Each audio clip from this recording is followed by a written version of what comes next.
at least most know that he really likes to ride. Has his mark. Your son has his mark. You don't even think about sitting out this one.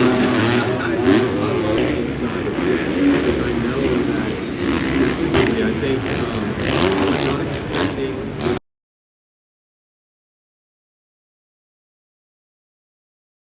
If you dig this SMX content, want to help support me bringing it to you guys every single round, I got some new merch on my website, mattburkeen.com. And if not, no big deal. I just hope you guys enjoy the content. No choice.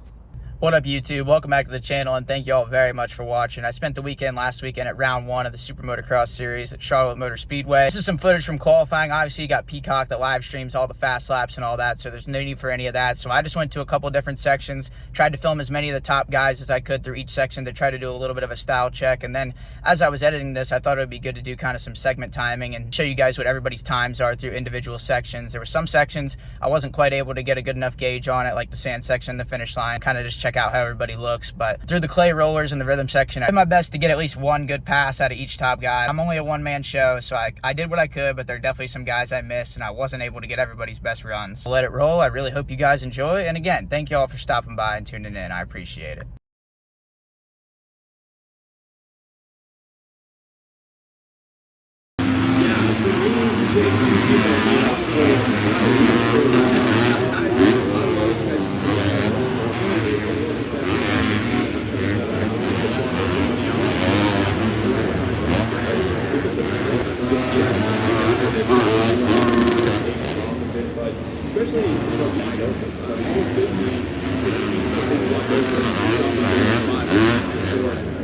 We've seen Jet Jr.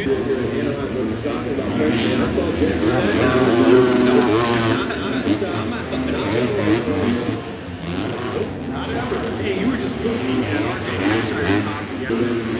Then it looks, but we're going to toss it down.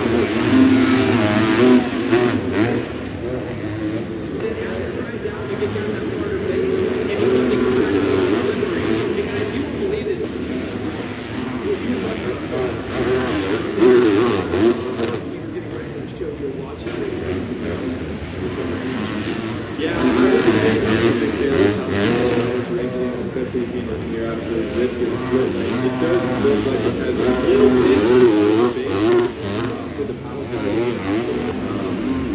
Yeah, this section right here, this is where you see that soft section there in the back.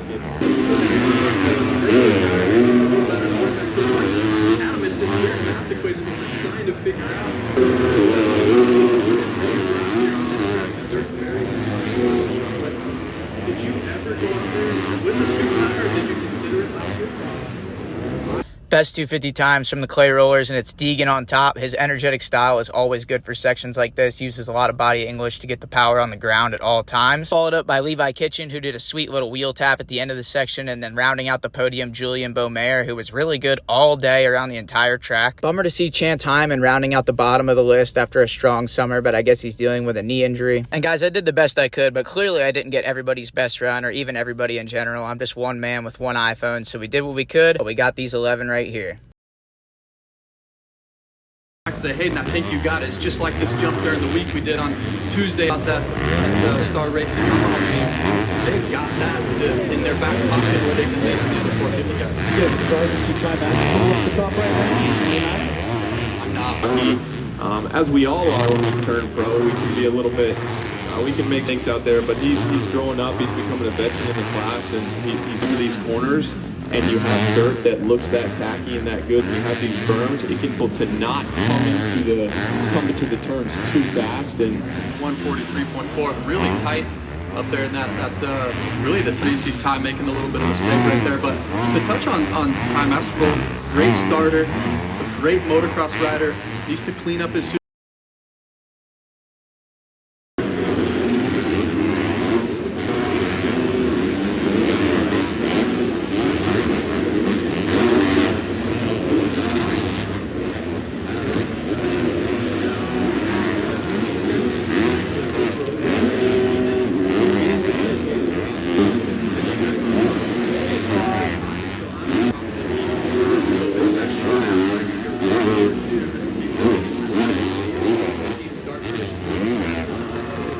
So if you're going to sacrifice that stiff suspension just for that, you're sacrificing the rest of the track.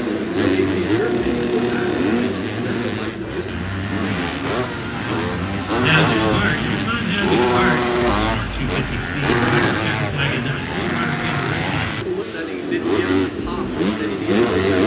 Absolutely. I always wait for this to get that pop off, and that on here, the face is so clean.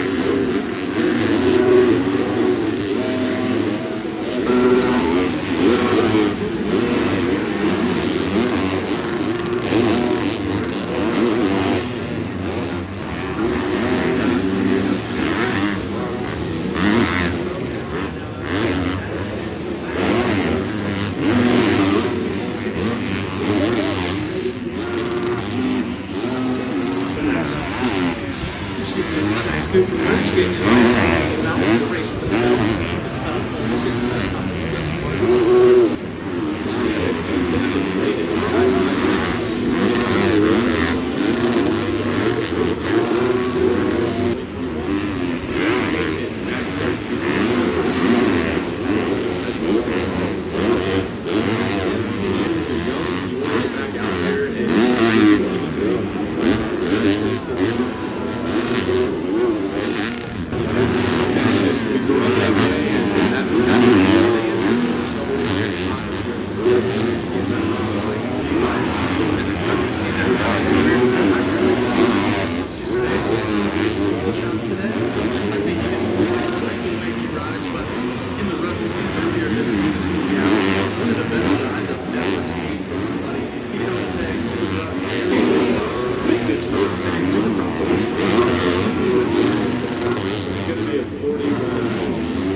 Best 250 times through the rhythm section, and this was a really cool comparison because we could see which line was faster between the on-off quad or just going over both tabletops. And we have Kitchen and Anstey tied at the top, and they actually both did different lines. Then you have Kitchen again, who I think was by far the most consistent fast guy doing the small rhythm through there. Then Pierce Brown also doing the small rhythm, and rounding out the top 5, Garrett Marchbanks, who busted out the quad. I actually never got a good run on Deegan down there in 8th, but the clip I used was actually from Friday. I think the major benefit of doing the quad was after you got to the straightaway part of the section, but I didn't quite film that far. But still a cool comparison nonetheless. A little bit tender getting on the motorcycle. You can tell maybe his back was, but you don't even think about sitting out this round. We go double points, triple points. So in that Las Vegas, that SMX World Championship round is triple points. And sometimes when you have a thing, what's going through his mind right now? He is back, and I think that's Friday round. I think that was great for Jet Lawrence to get out there, get it back. It was a really, really cool day. We had a lot of fun just walking around, checking people, and seeing that number 1 go out there. And if you got, he's won 7 championships in a row in motocross. This is really the first. He's had a little break from winning. The guy's had a great run, and the momentum is now. Here's Chase Sexton.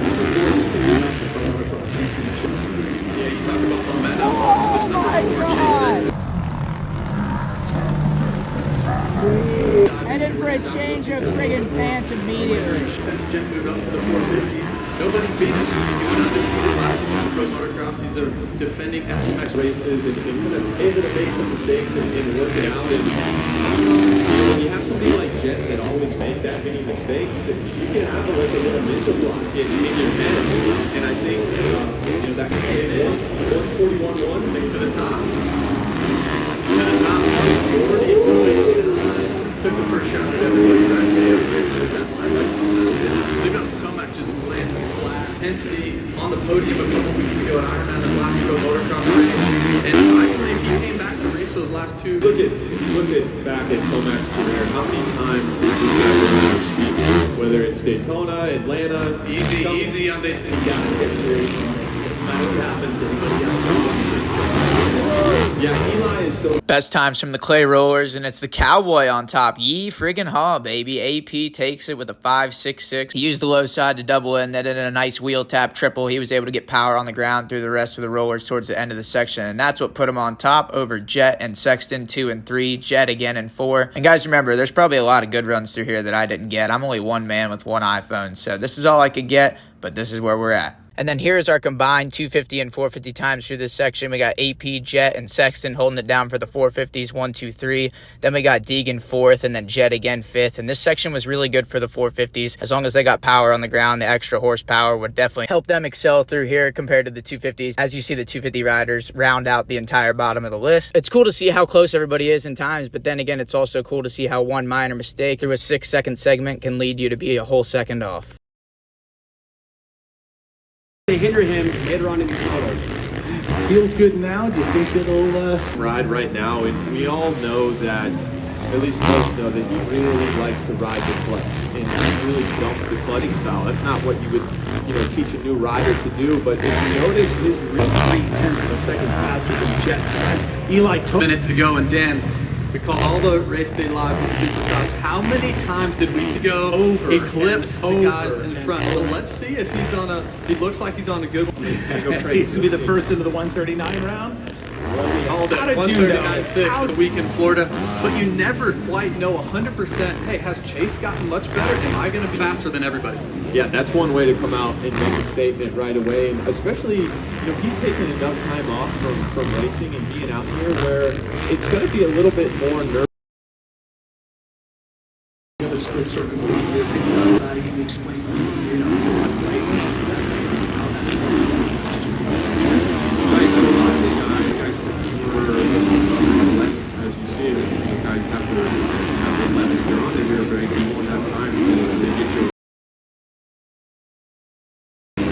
Guys like Dan, for example, the guys that are going to take these stars, they need inside of it, because I know that statistically he's going to do it's good for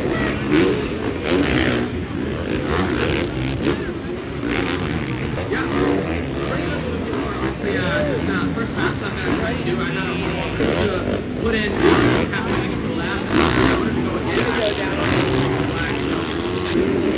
If he has that feeling with the motorcycle on the track, he's going to do it. Yeah, and there's different strategies. It's really important to see my name up there and have the confidence that like, some guys do this here, and I think that does that really well.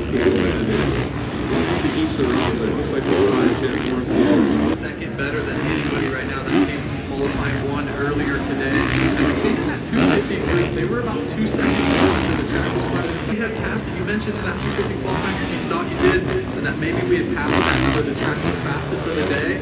What do you think now? We jumped a little bit there, but yes, yeah, absolutely. I think I was not expecting this the acceleration bonus. When you have a stiff rear end with the acceleration bonus, you can get almost off of there. But maybe everybody's going back to the over the table. it was a lot faster, they would be doing it. For sure, a guy like Chase said he'd be doing it. So it's interesting that how that's going to play out. I think like I said, there's a lot of different options. And as you know, when you go back to the truck, these guys will have that section. Everybody that did the quad and everyone that went over the table, so they know exactly which one is more, with the speed.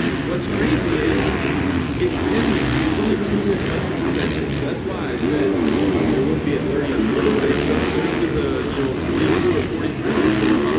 Is there a 38? Something right now. Once he gets Get to that time, he is going to be first. He'll let it go quick. And being out there with him on the track all year and in Supercross. Let's see what Chase really cares. He did, or he just got a little bit wide in that sand. He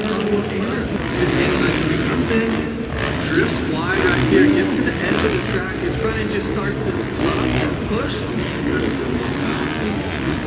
Which is typically what you want to do in the sand, right? You want to get on the back of the bike, let the front end kind of slide around, but then as soon as it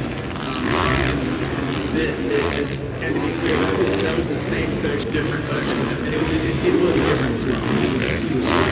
He was safe, dirt, less different. Yeah. 450 best times from the rhythm section, and it's Cooper Webb, who we all know excels most in Supercross, on top in the tight rhythm section. The pockets were really small and it was a really technical spot. Then we had Jet and Roxon rounding out the top three, both also doing the small line, going over both the tabletops instead of doing the quad. The only person really doing the quad in the 450 class was Eli Tomac, and I only had him down at 12th at a 7.05, over 2/10 slower, and I'm not sure if I got his best run or not. Again, I'm only one man with one phone, but I think this would have been a different result had I timed them all the way down the rest of the straightaway. But either way, it's about as close as it gets. Also, note who's on the very bottom of the list. Probably the only time you'll ever see that. And then we got combined times through the rhythm section, and 250s actually kind of prevailed over the 450s for the most part in this one. I feel like maybe the lighter chassis, easier to get in and out of those pockets and stay a little bit lower, may have contributed to that. But again, I do think it would have been a different story had I done this all the way to the end of the straightaway, because that's where the 450s would have been able to get their power to the ground and eat, and then that's also where we would have been able to tell the true advantages of the quad line to see if you actually gained on the straightaway or not. Well, y'all, that's a wrap. I really hope you enjoyed this feature. Please let me know in the comments if you guys enjoyed and if you guys would like to see more stuff like this another time. This is the first time I've really tried to do any of this, and I just figured maybe it'd be a cool thing to try to branch out and see if you guys enjoy. So again, thank you guys for watching. We're out.